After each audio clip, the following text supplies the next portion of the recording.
Alléluia. Bon, sans plus tarder, nous allons passer au second message de ce soir. Chers parents, je tiens à vous dire que désormais, c'est un rendez-vous qui est hebdomadaire, ici à ce carrefour, tous les samedis, à partir de 17 h, la manne frère sera là pour vous édifier, pour la perfection des saints. Que Dieu soit béni. Le second message que nous avons pour vous ce soir est le suivant. Le saviez-vous? Gédéon de la Tchétchouva contredit Jésus-Christ lui-même. Le saviez-vous? Gédéon de la Tchétchouva contredit Jésus-Christ lui-même. Alléluia. Amen. Le saviez-vous? Gédéon de la Tchétchouva contredit Jésus-Christ lui-même. Quand on parle de Gédéon de la Tchétchouva,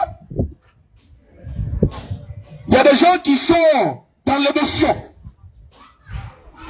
Parce que pour eux, Gédéon, là, à part lui, il n'y a pas l'homme. Gédéon, c'est le prédicateur le plus, je sais pas, le plus dangereux de la Côte d'Ivoire. Quand Gédéon prêche, il n'y a pas quelqu'un qui peut élever la voix, qui peut contredire Gédéon de la Tchétchouva. Parce qu'il maîtrise la Bible. Selon ceux qui le soutiennent, selon ses fidèles, selon ses sympathisants. Il maîtrise la Bible. Donc si jamais tu essaies de le contredire, il va te confondre. C'est ce que les gens disent. Mais la manne fraîche, depuis maintenant plusieurs années, on défie Gédéon de la Tchétchouva. On le contredit. Mais il n'a jamais osé. Il n'a jamais osé venir pour la confrontation avec nous. Parce qu'en réalité, Gédéon de la Tchétchouva, il nous connaît. Il connaît la manne fraîche. S'il connaît le bagage qui est lourd, c'est Béla qui fait exprès. Il sait que si jamais il s'amuse à se frotter la manne fraîche, il va laisser sa peau là. Il est au courant. Et nous on dit que Gédéon de la Tchétchouva là, c'est un faux Christ. C'est un faux imitateur de Christ. C'est un faux prédicateur. C'est un faux missionnaire. On le dit haut et fort. Si dans ce quartier, il y a des fidèles, des sympathisants, des amis de Gédéon de la Tchétchouva, le micro est ouvert. Venez, vous allez défendre le ministère de votre homme de Dieu, de votre missionnaire. Parce que lui, il n'a pas ce courage, il n'a pas le couilles pour venir défendre son ministère. Nous, on le défie. On le défie. Mais il n'a jamais osé se présenter devant nous. Donc si, dans ce quartier, il y a ses sympathisants, on va parler de lui tout à l'heure. Il faut prêter oreille. Et si tu n'es pas d'accord avec ce qu'on dit, tu peux simplement t'approcher de nous ici, et puis tu vas poser question. Que Dieu soit béni. Gédéon de la Tchétchouva, il contredit Jésus-Christ en lui-même. Pourtant, il dit que lui, il imite Jésus. Il est imitateur de Christ. Alors que dans sa prédication, dans cette déclaration, il contredit Jésus lui-même. De quoi il s'agit? De quoi est-ce qu'il est question? Gédéon de la Tchétchouva a toujours prêché ici que sur la terre, il n'y a pas de juste. Il n'y a pas quelqu'un qui peut dire que lui ne pêche pas. Ça, c'est Gédéon qui dit ça. Il est sur la terre, chrétien, comme païen, tout le monde est pécheur. Il n'y a pas de juste sur la terre. Parole de Gédéon de la Tchétchouva. Alors que Jésus lui-même, qui dit suivre, donc il dit être l'envoyé, être le missionnaire, Jésus lui dit le contraire. Jésus dit que sur la terre, il y a des justes. Alléluia. Amen. Jésus dit sur la terre, il y a des justes. Mais Gédéon de la Tchétchouva lui dit que sur la terre, il n'y a pas de justes. Il n'y a pas de saints. Tout le monde est pécheur. Chrétien, païen, tout le monde est pécheur. Frère, c'est la preuve que Gédéon de la Tchétchouva, c'est un envoyé du diable. C'est un fils de l'enfer. Dieu ne l'a pas envoyé. Parce qu'en réalité, s'il avait été un envoyé de Dieu, il allait reconnaît que sur la terre, il y a des saints, il y a des justes. Et que lui-même, effectivement, il est saint et juste. Il a prêché partout. Il a crié que sur la terre, il n'y a pas juste qui existe. Et il a pris un passage biblique pour pouvoir corroborer ses dires. Il a pris un passage pour pouvoir argumenter, pour pouvoir défendre son argumentation dans la Bible. Il a trouvé un passage pour dire qu'effectivement sur la terre, il n'y a pas de juste.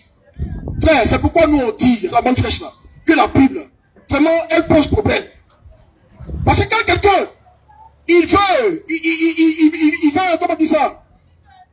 Il veut trouver un prétexte pour vivre dans le désordre, pour vivre dans le péché, il y a des passages bibliques qu'il va trouver dans la Bible.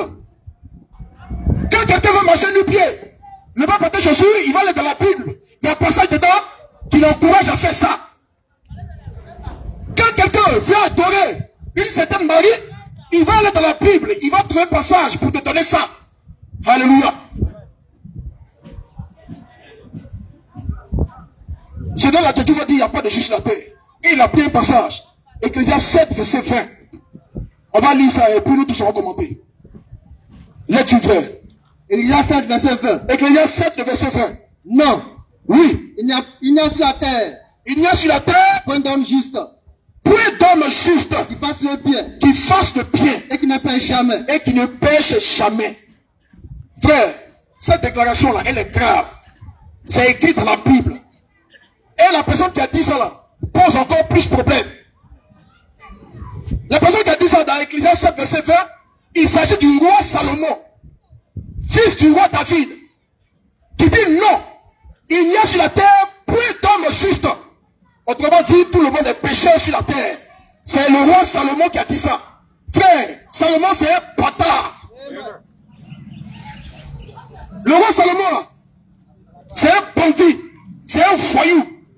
Je parle du roi Salomon, fils du roi David. C'est lui qui a construit le temple de Dieu, le temple de l'Éternel. C'est de lui que je parle. Salomon là, il est malade, il est fou. Quand il écrivait ça là, peut-être, je ne sais pas qu'est-ce qu'il avait fumé, ou qu'est-ce qu'il avait pris, et puis il allait dire ça. Comment toi, Salomon, tu peux dire que sur la terre, il n'y a pas de juste? Et à cause de toi, des gens comme je donne la tête, ils vont trouver argument dans la Bible pour comment on dit ça? Pour soutenir leur mauvaise vie. À cause de toi, Salomon. Parce que tu as dit sur la terre, il n'y a pas de juste là. Les gens comme les Gédéons, la Tchétouva, les Gracistes, les Pranambis et autres, ils disent effectivement, tout le monde est pécheur, donc péchons. Comment quelqu'un peut dire que sur la terre, il n'y a pas de juste? Mais Jésus, il est venu pourquoi alors? Jésus a donné sa vie pourquoi alors? S'il n'y a pas de saint sur la terre, le Saint-Esprit est venu pourquoi alors? Le Saint-Esprit a été répandu pourquoi? Répandu de sorte à ce que ceux qui étaient pécheurs devaient toujours pécheurs. Frère, c'est un problème. Et je donne la tête, tu vas dire qu'il n'y a pas de juste en s'appuyant sur Ecclésiaste 7, verset 20. Alors que Jésus lui-même, il dit le contraire. Alléluia. Amen. Jésus dit le contraire. On va prendre rapidement Matthieu. Matthieu 23. Si ma mémoire est bonne. Matthieu 23, 34 à 35. Matthieu 23, 34 à 35. Et on va écouter le Seigneur Jésus lui-même, ce qu'il dit. Jésus dit que sur la terre, il n'y a pas de juste. Il n'y a pas de saint. Tout le monde est pécheur. Mais Jésus, qu'est-ce qu'il dit? Que dit Jésus? Matthieu 23, 34, 35.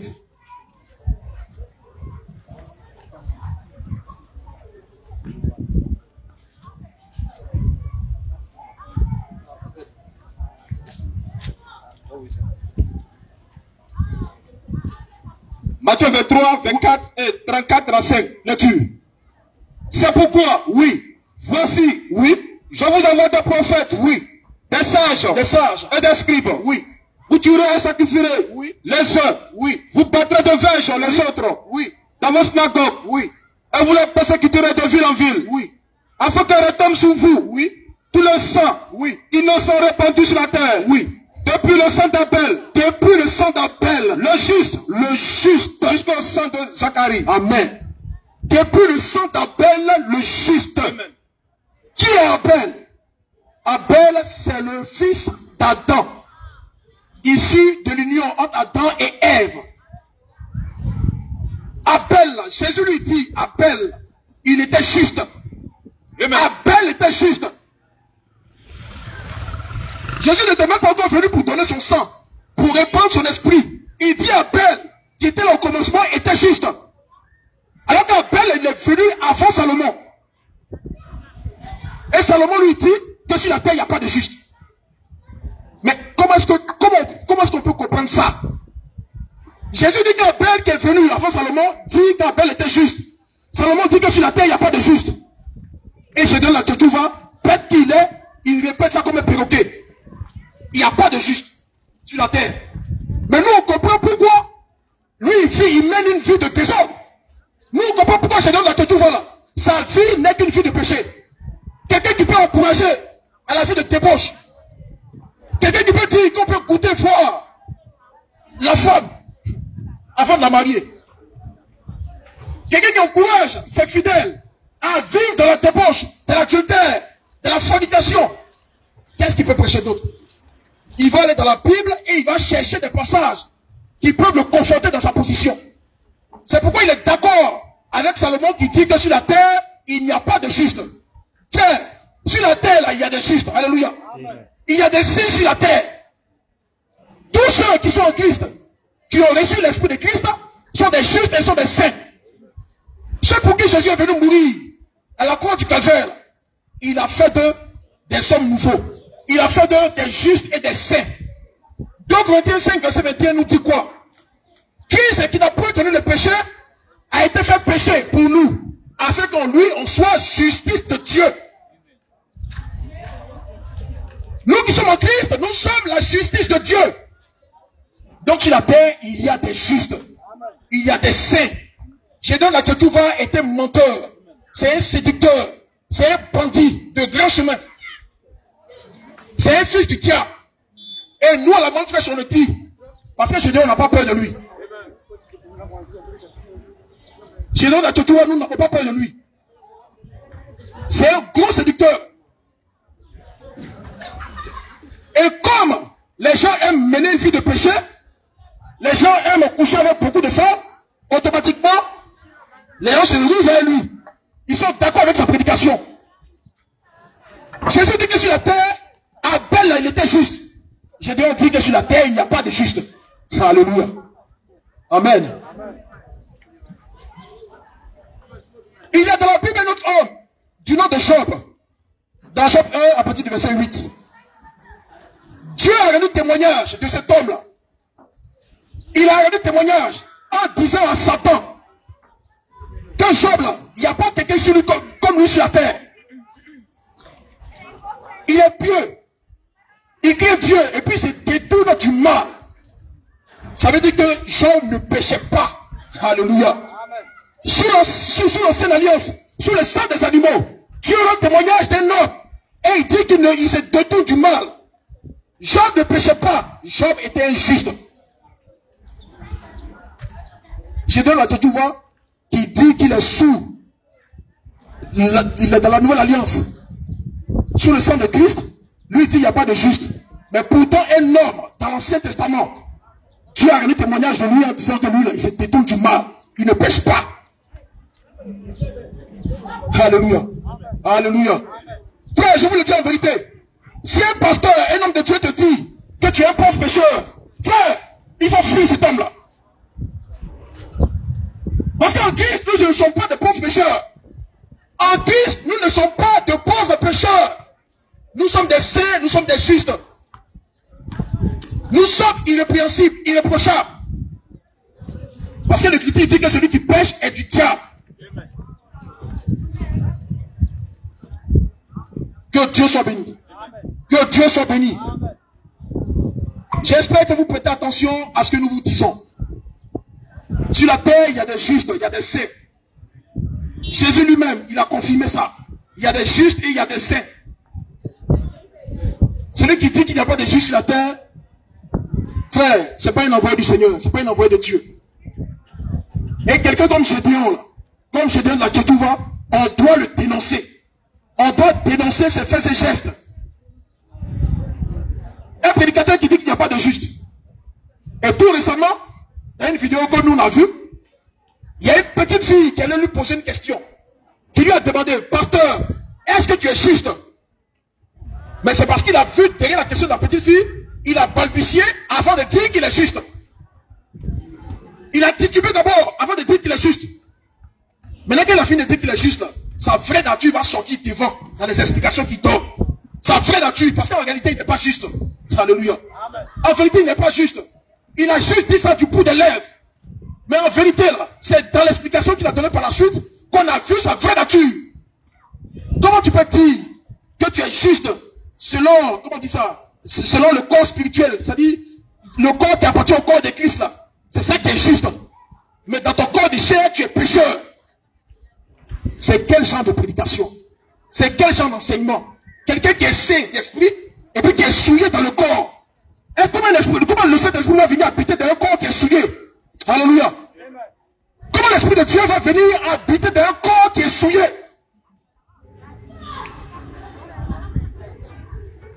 Et ça, Gédéon lui prêche ça.